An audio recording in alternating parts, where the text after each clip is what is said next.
I don't have much faith. Not if we're talking about the kind of faith that squinches its eyes, holds thumbs, takes a deep breath, empties the mind, and waits for results. Mark Twain described this faith as believing what you know ain't so. Some call it blind faith. On the other hand, it's easy to put your faith in something that you know is so. Then it's more like trust. When the subject is the Bible, all of it, from Genesis to Revelation, skeptics mock those who say they believe every word. And from their perspective, the skeptics are right. Only a fool would believe that a man waving a stick could part the sea, or that another man was able to call actual fire down from heaven. Raising the dead isn't possible unless you're a modern doctor with access to every high-tech piece of equipment, and even then it's a stretch. Raising yourself from the dead is the stuff of fairy tales.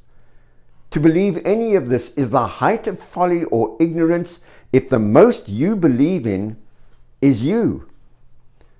Now, some people say they believe in God, but it turns out that their God is just an idealized version of the face they see in the mirror every morning.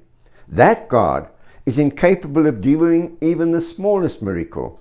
Big miracles are just crazy talk. Some people who don't believe in God put their faith in the government.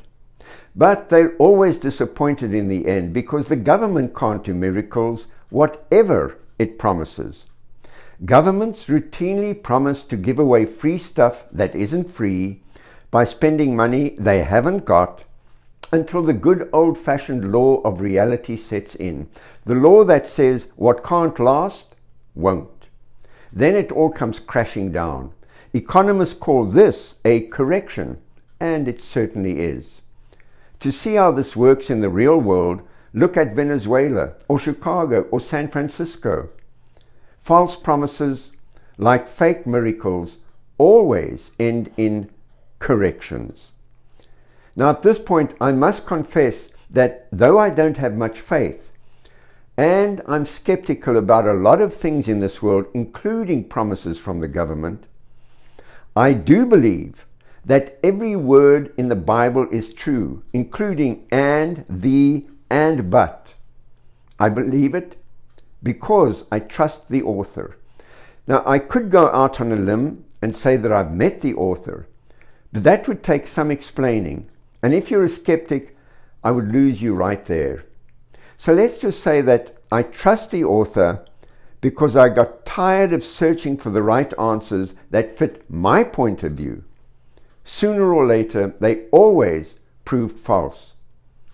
So I decided to just look for the truth and go wherever it led me. Through a simple process of deduction, I started with what I knew, the world around me, the stars above me, that spoke of an infinity beyond them, and I asked myself if I honestly believed the whole thing happened by accident. That would include me. But seeing myself as an accident in an accidental universe made life in general, and my life in particular, an absurdity that could only be answered by just sitting down to die. Before I took that radical step, I wondered if the universe could be the purposeful work of a creator named God by religious people. There's a vast array of religions that offer a multitude of theories about God and how to reach him or her or it or them.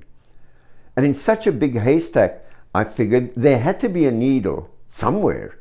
But alas, after a bit of study, it became clear that religions basically all say the same thing.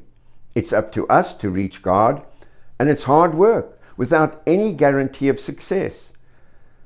That seems like a losing proposition from the start. So I wondered, could there be another possibility? What if the God who made everything, including me, made it very easy to reach him because he did all the work by reaching out to me first?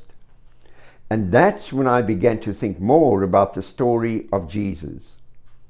It all made perfect sense when I recalled these words in a book that referenced a truth from the Bible.